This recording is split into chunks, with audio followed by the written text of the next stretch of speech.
Welcome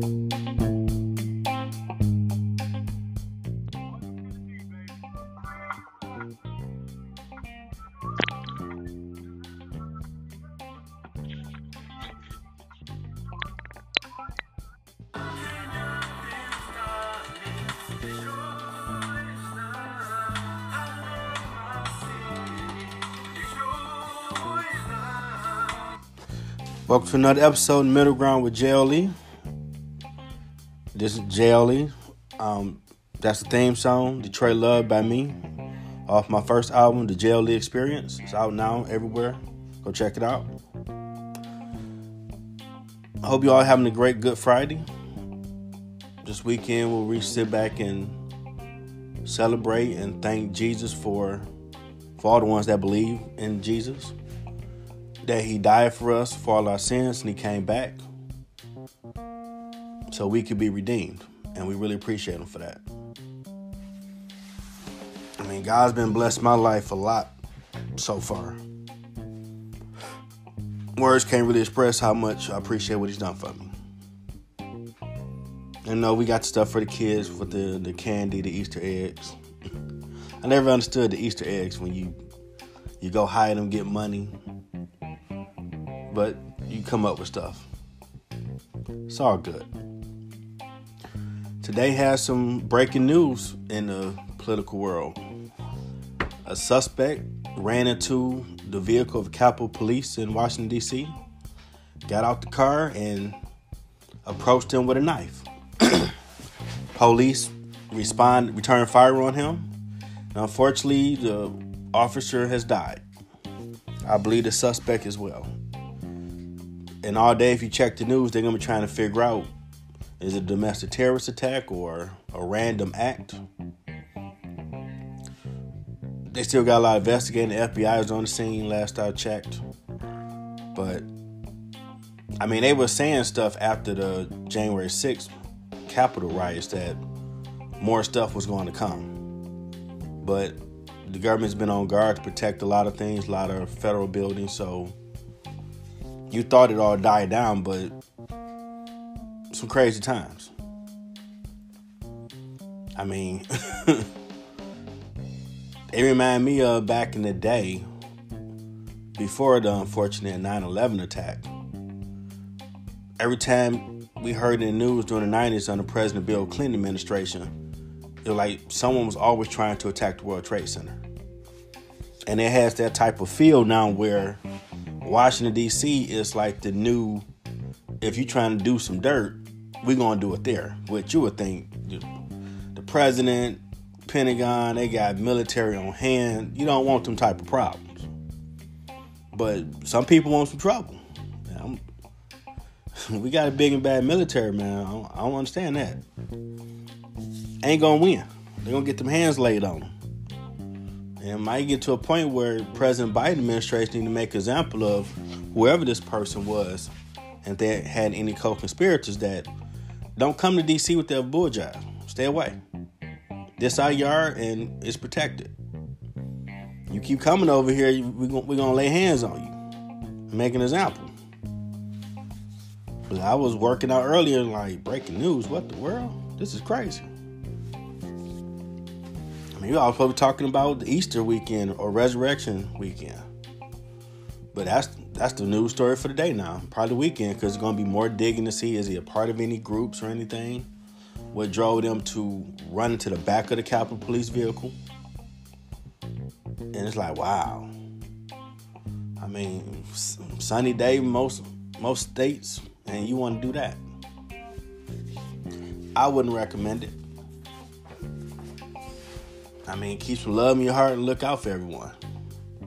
I mean, we can't get nowhere without each other, in all honesty.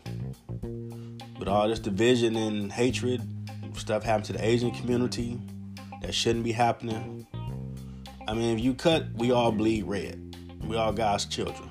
And it's just unfortunate that a lot of people are looking at social class or the color of your skin, and I want to cause problems for you. I mean, if we worked as a unit, man, we could do some great things in this country.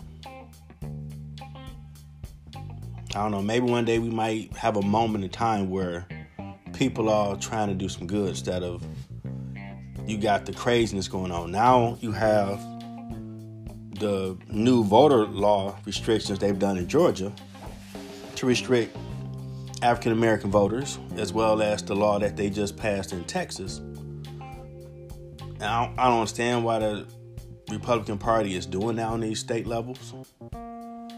You got the 2022 midterms coming. They're truly just giving them information to throw on an ad and get some more seats.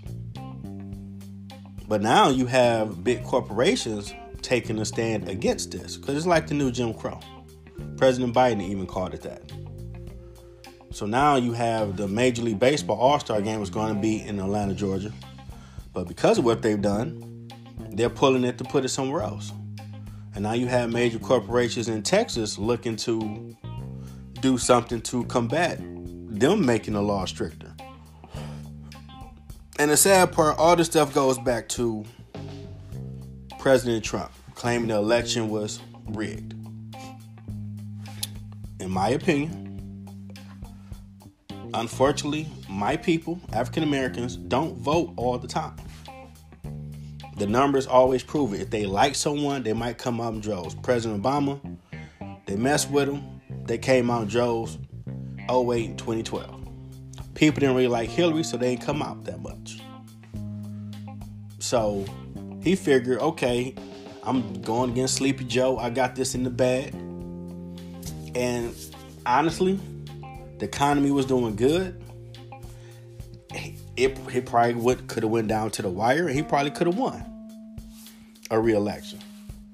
But then something happened that President Obama said at the end of 2014, something is coming in 5 years. And information put out has said coronavirus was over here late 2019, like President Obama said, within 5 years. Now, had President Trump actually did his job and dealt with it, because President Obama had a pandemic response team in place for if it come. By 2017, 2018, President Trump got rid of it. That was his failsafe. Had he not touched it and let it be, it would have been hopefully not these many deaths to where we're looking at almost 600,000 with the new variants coming out. But while he kept telling people it was not that bad, don't worry about it, it's going to magically go away. At the same time, he was doing an interview with Bob Woodward, who was like the Dom Perignon to be interviewed by if you're president. And he wanted to impress this man. So in him wanting to impress this man, he let it be known. It's airborne, it's real bad, but I'm going to tell the people it's not that bad. Morning Joe show and some other shows played the tapes that he was on record saying that I'm going to lie to the American people. Now, had he did his job, he probably would have got reelected because he would have did all the right things. The Defense Act, something, I guess it opens up the resource the government has to combat a pandemic and have a better response. Had he did that, I could be honest about it, he probably got reelected.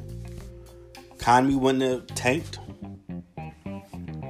You wouldn't have so many people at home, so many stay-at-home orders.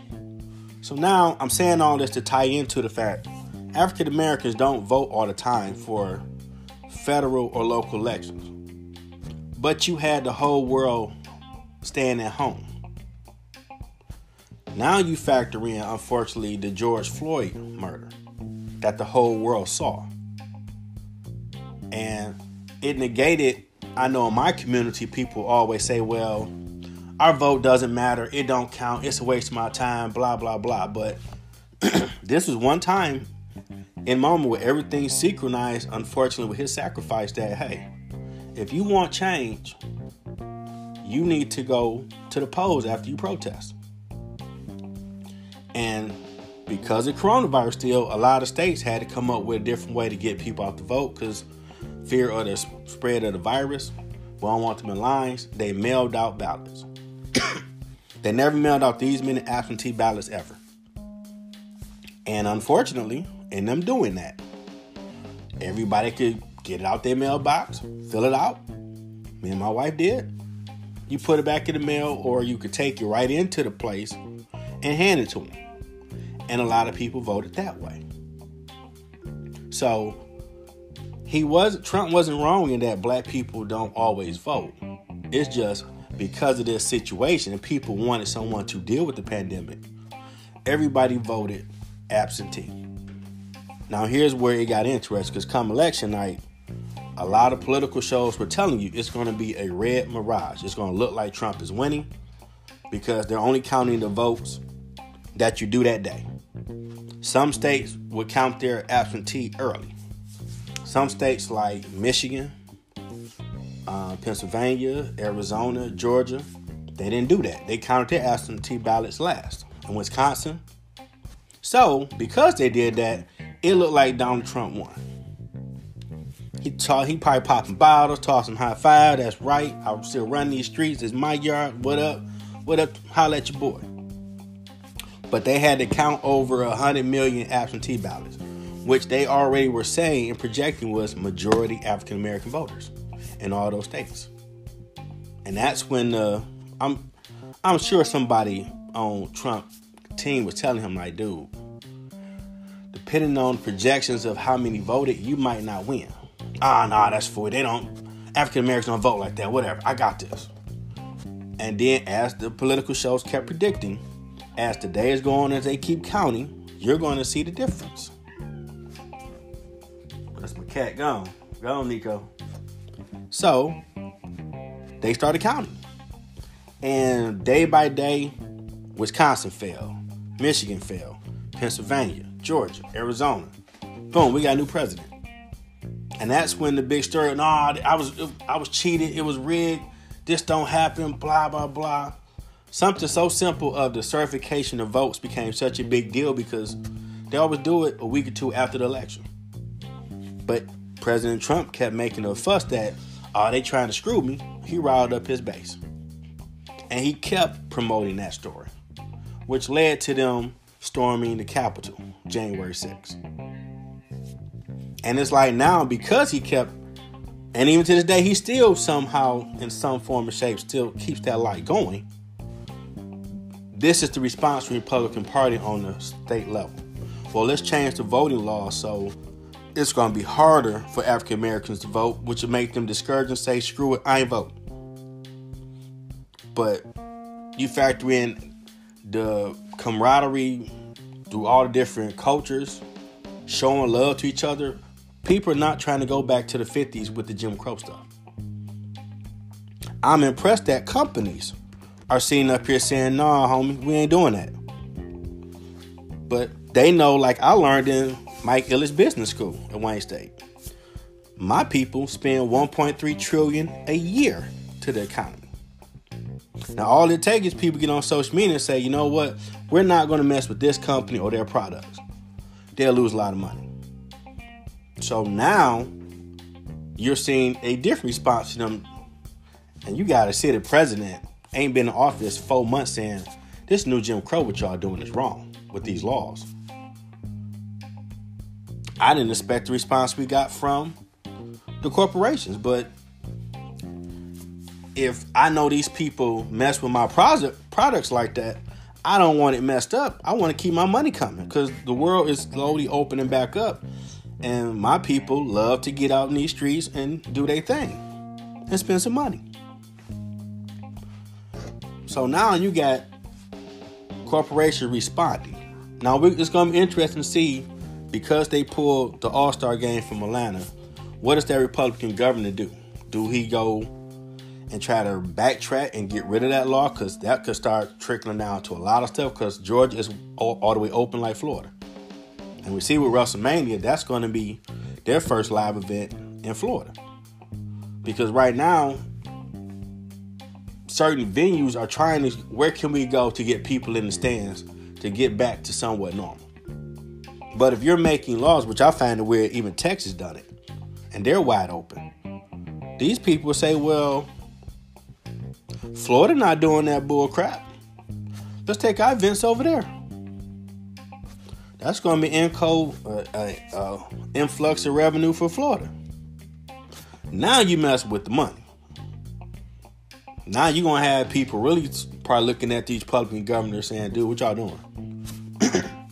Why don't you get better candidates that can appeal to African Americans and get their votes instead of making rules to make it harder for them to vote, which is going to piss them off because they're paying attention now. It ain't the old days where you could do stuff and African Americans just say screw it and don't vote, leave it alone. It's too much information out here in this age of technology now. And there are a lot of people, even famous people, getting in like, no, we can't be doing this. And Stacey Abrams, she was screwed from what was said out of winning the governorship not too long ago in Georgia. Her response was she got 800,000 Georgia voters registered. That tipped the scale to make that blue for the first time since Bill Clinton became president. So you got people on the front lines that are not sitting back like they used to. They going hard in the paint like, nah, we're going to change the game. This is going to be fair.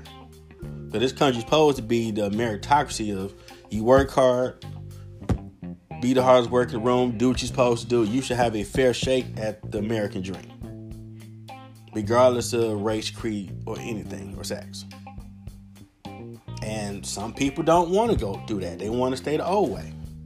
Well, only a certain few people get all the opportunities. And America's changing. And it's just making it hard. Like, you making it hard for Republicans that are conservative to say, I roll with this group when y'all doing stuff that's wrong. It's crazy. To me, it seems like they got to make a new party and call it whatever you need to call it for conservatives, because right now their party has been hijacked by President Trump, and he on that other stuff, and a lot of them people, even in Congress, because he got the votes, are rolling with it. They still have a civil war somewhat going on within their party, but to start making these laws on the state and local levels is just crazy, and it's not smart. Because you're going to start losing more seats. And it's like, we're not even hiding it. You know what? We want to make it harder for African Americans not to vote. We said it, we did it, we voted for it, we passed it. Whatever. Kick rocks. Come on, man. That's not smart business. And these things going on, and more people are paying attention now. It's going to be interesting to see how what else plays out over time leading up to the elections next year. Now, Kong versus Godzilla came out, and it was a good movie. They both laid hands on each other. I check it out, see who won the fight, but it was a good fight. Now, I just recently checked out The Winter Soldier, Falcon and the Winter Soldier, episode 3, and that show picking up steam. Like, okay. I'm kind of sad they only got 6 episodes, but it's almost an hour, so they put in a lot of content to tell the story they trying to tell to keep moving phase 4 going. And then you have the good old people of Warner Brothers who are so stupid. I read recently the lady in charge right now saying they're not going forward with Zack Snyder, Justice League Part 2 and 3. Even though the buzz from the fan base is enormous. It's crazy. I just read earlier that the Batman movie with Robert Pattinson from Twilight movies is going to be on Earth 2. So it's kind of keeping the Justice League movie, the first one, because they call that the canon, the baseline for their universe of movies. Most likely that's Earth 1. But given the Crisis on Infinite Earths on the Arrowverse shows, all of it tied in to where you can say, well, we can drop all these different movies and it don't confuse the fans. We'll just say, oh, this Earth 2 or this Earth 4 or something. So you can make a bunch of movies over here. And, hey, they could do it with the Snyderverse. You can say that's Earth 5. And finish out his movies. Because at some point, they're going to want to do another Justice League if they keep bringing out more movies. The Rock's movie, Black Adam, coming out. They still doing, I believe, the Green Lantern Corps. They say they're still doing a Man of Steel too. I'm not sure now. I know Aquaman 2 is in the works. And they just canceled the New Gods that Ava DuVernay was about to do. Phenomenal African-American director. But the New Gods is a good story. With Apocalypse and New Genesis. But they're trying to say, well, they showed Darkseid in his movie. So what? You got the multiverse. You can show different stuff. And still make them the biggest reason why Marvel, if you probably added up, probably made over $100 billion with 20-something movies and shows.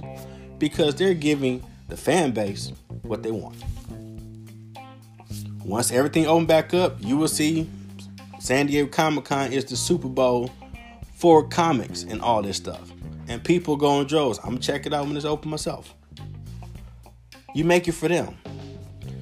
People that's not into comics on the cartoons or the shows will just follow what the trend is because everybody want to be included in what's the latest thing you hear about on social media. So to not make all their stuff with Warner Brothers that the fan base like is just crazy. I don't know what's wrong with them. Like, maybe the dude that run all the shows for the Arrowverse, they need to put him in charge for the movies. Because they're missing out on money. You should make everything. If you think it's a demographic that want to know about this character or these characters or this group, put it out there. Because it makes it look funny like, well, yeah, Marvel is like light years ahead of you because they're actually going to get the people what they want. Why you guys just, well, we're going to give you Batman, Superman, Wonder Woman. There's more characters in the Justice League. I mean, come on. It makes no sense to keep just giving us the same old three. Remake another Batman movie or Superman. It's more characters to the Justice League. There's a lot of great stories that can be told. But them execs over there just don't see the vision. And it's crazy. Because they really missing out on money. I wouldn't do it. If you got money and you think the fans are digging it, you put a poll out on Twitter, social media, Instagram, Facebook, and they'll let you know if they want to mess with it or not. And then go make it. Because the fact that Marvel pulled off building the Infinity War over 20-something movies in 10 years with the Endgame climatic storyline, like, dude, that was some patience. Make the costumes to what they mostly look like in the comics. Make it relatable. Give it the action. And people, and they all interweave to where now they can just keep it going. And when you sitting here, because I like DC and Marvel, you like, dude, why are you not looking at that example like, well, we got all these great characters. Why aren't we making it? How is the TV show people think Jeff Johns overlooked all that? How are they able to do all their TV shows to do Crisis on Infinite Earths? And they connected everything DC ever made. And that was an awesome 5-part episode. But y'all can't, on the movie side, do half of that. And after watching the Snyderverse movie for Justice League, to see how just in 3 movies he was making, Man of Steel, Batman vs. Superman, and Justice League, he was able to do similar to what Marvel did. And he included the Injustice storyline, the Death of Superman. He included so much in that movie. Like, dude. But you don't want to mess with him. Madness. Missing out on money. In this capitalist country we live in, you'll think people about all that paper. But they ain't about that life, look like. In a little bit, about to get back in the studio, work on my latest song, You Will Not Break Me. It's going to be some good music. Be posting snippets of it later.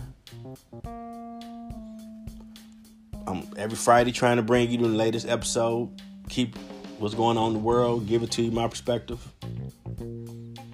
I everybody enjoy your holiday. Remember the sacrifice Jesus made for us. I'm truly grateful. I might barbecue, I don't know yet. But whatever you do, pray for each other, love each other. Be kind, because there's just a lot of craziness going on. It's still a pandemic. So be safe. Wear your mask, wash your hands. Do your research on the vaccine. And if you get it, still wear a mask. At some point, we'll be out of this where we're back to the new normal. But it ain't going to hurt to do what your parents said. Treat people the way you want to be treated. Until the next time, everybody have a great one.